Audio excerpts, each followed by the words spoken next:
Africa. Just in, Lagos Council Independence Day Parade. The Lagos State government has opted out for a low-key celebration of the 60th independence anniversary due to the ravaging effects of the pandemic. Governor Babajide Sanwo-Olu has directed that the planned parade and other activities that involve gathering of more than 50 people should be cancelled. According to the communique by the Commissioner of Information and Strategy, Mr. Gbenga Omotosho, the governor congratulates Lagosians on the auspicious occasion and strongly advises that they should celebrate quietly at home and pray for the country. They should also observe the pandemic protocols, including wearing of face masks and protecting themselves and their loved ones. The governor also urged Lagosians not to relax their vigilance against the pandemic, as not to reverse the gains that the state has made in fighting the disease. They are to keep embracing social distancing and washing their hands with soap and water. Anybody who feels unwell should stay indoors and contact health authorities. The commissioner's statement aids that the police and other security agencies have been directed to ensure that nobody floats and directive given in the interest of all, especially now that Nigerian Center of Disease Control (NDC) is warning that the second chance wave of the deadly disease could occur. Thanks for staying tuned to Face TV Africa. I still remain the one and only girl, Oduwole Temitope. You can subscribe to all social media platforms Face TV Africa.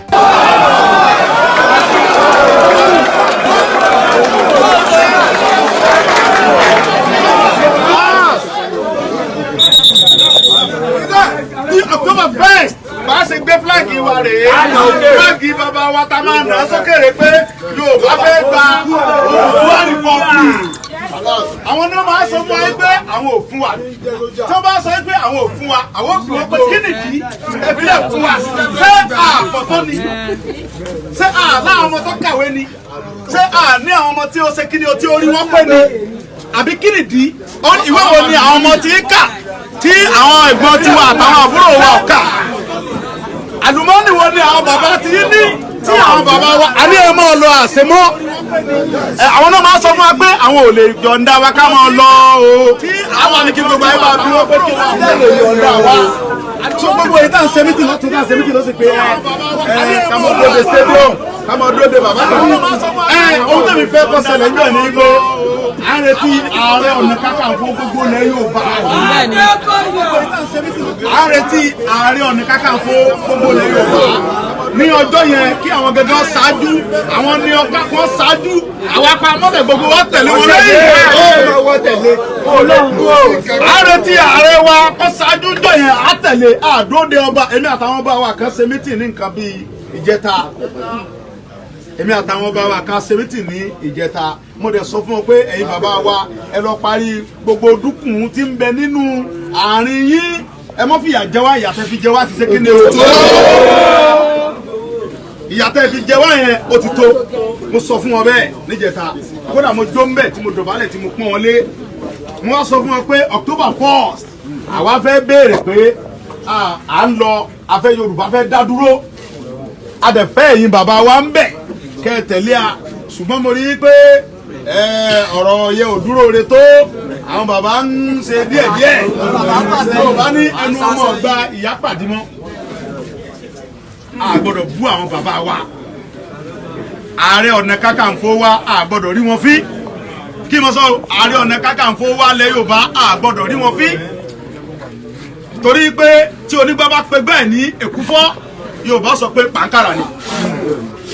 A sì tún ti ní Ààrẹ Ọ̀nà Kakanfò míì ní ilẹ̀ Yorùbá for now lẹ́yìn Ìbà òun sì ló lórí wa. Òun ni a mọ̀ pọ̀ ní fúnjọ́ yẹn pé tí ó ṣáájú tá mọ̀ pé olórí ìwà rèé.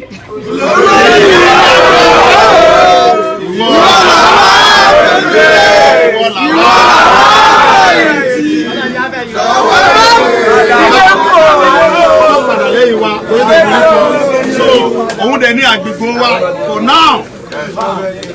Tí a bá wá ní tiẹ̀ báwo bí gbàtà ń járáǹkì ara wa nìyẹn. Mo dẹ̀ mọ̀ wípé Ààrẹ Ọ̀nà Kakanfò ọkùnrin 1 million lòun náà. Arógunmọ́sá dẹ̀ ni tí a bá ká pẹ̀gẹ̀ yẹn ká tún fẹ́ gẹ̀ fún Arógunmọ́sá lòun náà. So èmi dẹ̀ nígbàgbọ́ pé àwọn ọmọ Yorùbá ń bẹ nílẹ̀ Yorùbá tó jẹ́ pé àròlé Arógunmọ́tìtì ni wọ́n. But now tábà ní ká mọ dóde pé àwọn bàbá wa fẹ́ ṣe gbà kódà kó jẹ́ àwa mẹ́wàá alábáríra wa ń jọ yẹn a máa jáde a máa gbé fúláàgì wa pé a fẹ́ nǹkan báyìí ní October 1st tó bá jẹ́ àwa mẹ́wàá labaríra wa a máa jáde njọ́ yẹn èmi ni mo sọ bẹ́ẹ̀ kì í ṣe pé ẹnu pé yẹn ń fọ́nù tàbí pé yẹn ń sọ̀rọ̀ ẹnu bọ̀ kúkọ́ ohun tẹ́ lè ṣe fún wa níjọ́ yẹn kọ́ October 1st tó dé bẹ́ẹ̀ kẹ́ gbé wa pamọ́ tàbí kẹ́ pa wá kẹ́yìn bọ́ọ̀ tẹ́bá lè yìn bọ́ọ̀ tí gbogbo lè Yorùbá gbọ́m ẹ̀ kan náà kẹ́ pa gbogbo wa wọ́n lè bá pa wá ajáde náà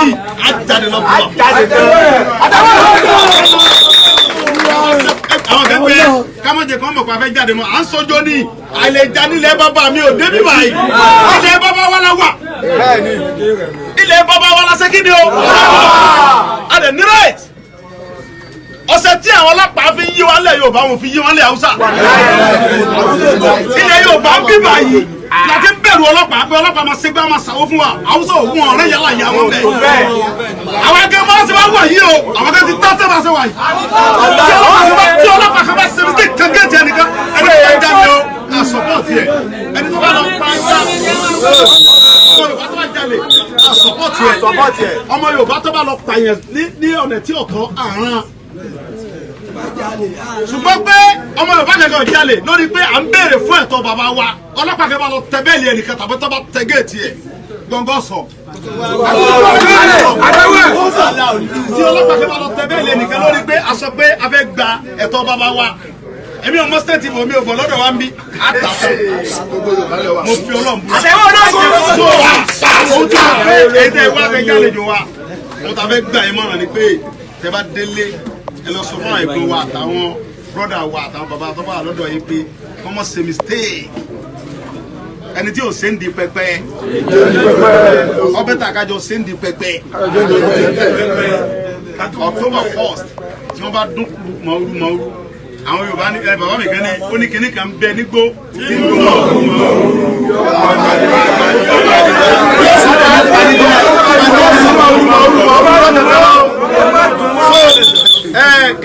bàbá mi kan tó wá dóhùn padà bàbá mi ní kò sí kinní kankan nu gbó tí ń dún mọ̀ọ́rú ó ní bẹ̀rù Ọlọ́run lásán ni bàbá mi Àjàní Bello ní Sunday mọ́ ní bàbá mi ó ní òsì nǹkan kan tí ń dún mọ̀ọ́rú nù gbó ó ní ìbẹ̀rù Ọlọ́run lásán ni ó ní tábà ti yọ bẹ̀rù Ọlọ́run kó mbẹ̀ ó ní òsì nǹkan kan nù gbó ṣé rọ bàbá pa tábà wá yọ tójó kó mbẹ̀ tẹ́lẹ̀ tábà yọ pé ẹ wọ sọ pé ìjọba nìyẹn o àwọn ọmọ tó lè nà yẹn láàrin 10 minutes wọ́n sáré nà yẹn pa ẹ̀fọ́ bẹ́ẹ̀ bí báyìí àwọn ọmọ tó dúró yìí wọ́n nà ẹ̀fọ́ láàrin 10 minutes wọ́n gba ẹ̀fọ́ tó yẹ kí wọ́n ti wá gbé yọ.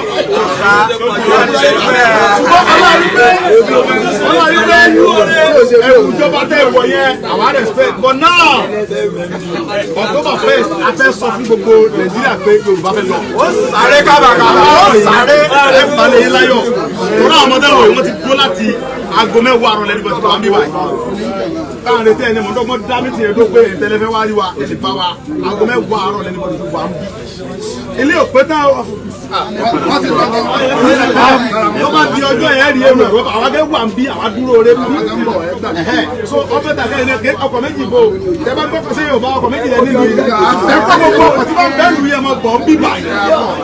àjọ sẹ́ráàlì yẹn ń jọ yẹn pẹ̀kẹ́tẹ́ àwọn mílíọ̀nù wa ìbàdàn wa gbé mi. ẹ bá a máa share program ẹ máa share. sí stadium fún wa a máa ṣe ní street àwọn Ìgbò tó ń ṣe òkú wọn ní stadium wọ́n ń ṣe ní street ni wọ́n ń ṣe nínú street ìjà asfalti gan lọ́dẹ̀ dá ọgbẹ́ àwọn ọmọ adúlọ agbóolé àwọn bíbá yìí. àjọ jẹra wa wò. ẹkùn òun lọ́mọ bùbá rẹ̀ rìn lálẹ́ ẹkùn ló ṣe kí ni lọ́mọ bùbá rẹ̀ rìn lálẹ́ lálẹ́ stadium yẹn gẹ́gẹ́ kí ṣe dandan kí ìjọba fún wa. so Ọlọ́run ní jẹ́ kó bàjẹ́ ẹ má jẹ́ ká sojo ẹ jẹ́ ká ṣera wa lọ́kàn ká dúró ká ṣera wa papọ̀ ẹ má jẹ́ ká wọ àwọn tí ń bú wa òun tá à ń ṣe yìí sìn àwọn fẹ́mọ̀ yín mú ọmọ pẹ̀lú ìjà fún wọn lẹ̀ àwọn fẹ́mọ̀ lérí wọn ò dúnkokò ẹ má wò sáà díẹ̀ àwọn ń kọ́ ni Ọlọ́run níjọ́ bàjẹ́ ọmọ Yorùbá ni mí ọmọ Yorùbá lè mí orúkọ mo bu là Ìgbòho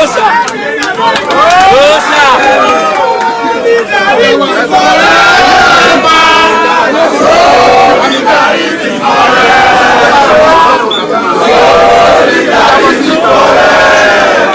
We are always fight for our lives.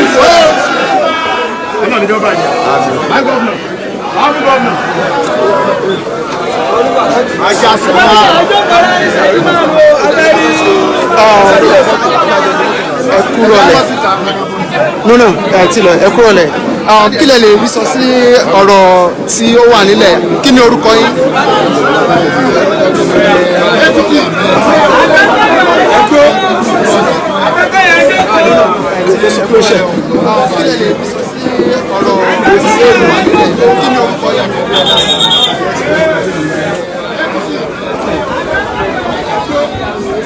Kí ni ẹ lè rí sọ sí báwo ni ṣe ètò láti gba ilẹ̀ Odùduwà láti yọ ọmọ Yorùbá kúrò nínú ètò apanibí ẹrú tó kó wa sí. Ẹ̀ka tí a ti ń gbẹ̀ ọ̀gbẹ́ fún láti lọ bí náà orílẹ̀ èdè agbọ́dọ̀ lọ ọ̀gá wa bàbá wa Ìgbòho ìsà Mọ́jàsọ́lá bàbá Victor orílẹ̀ èdè gbọ́dọ̀ wá ẹ̀.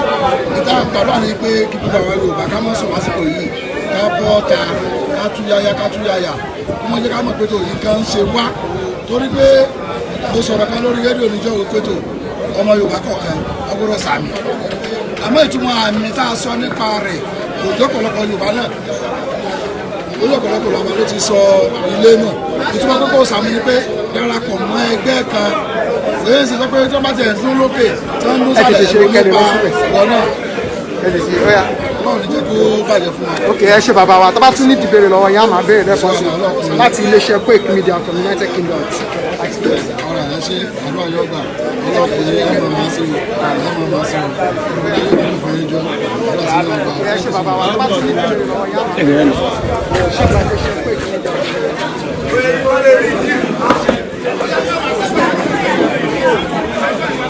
Àgbàmọ́yà ẹ wá jókòó.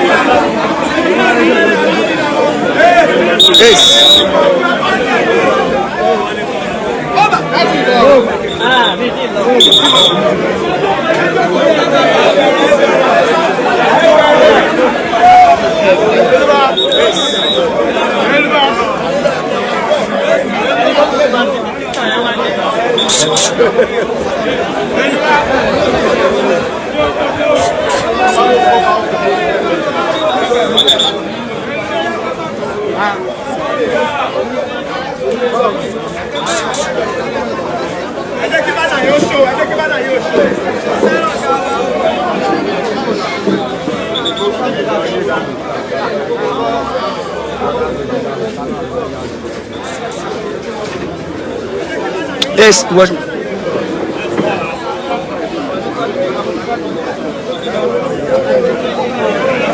Give me your number. Say the number. Yes, 077 19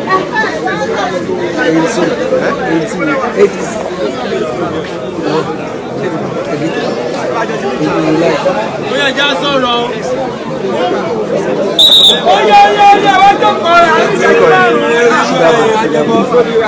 Kó ẹ̀yin náà lẹ́nu ọ̀gá ẹ máa bọ̀ báyìí láàrin ìṣẹ́jú márùn-ún.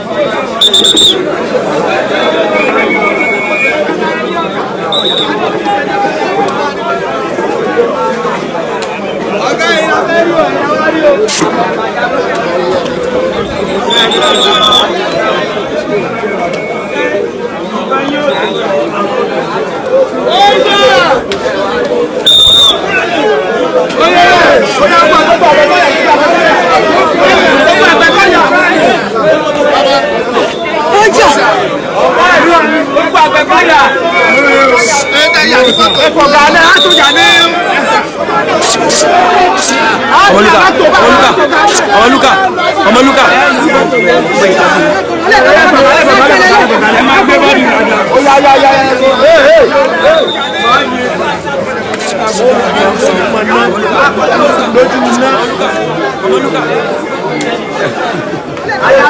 Please help us share it. Remember, our share could go viral.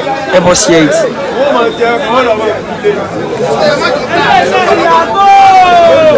Amaluka. Please help us share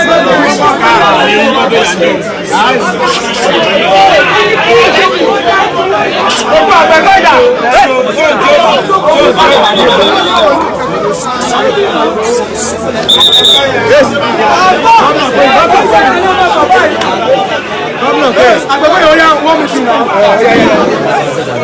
Please subscribe to Face TV Africa and turn the notification on.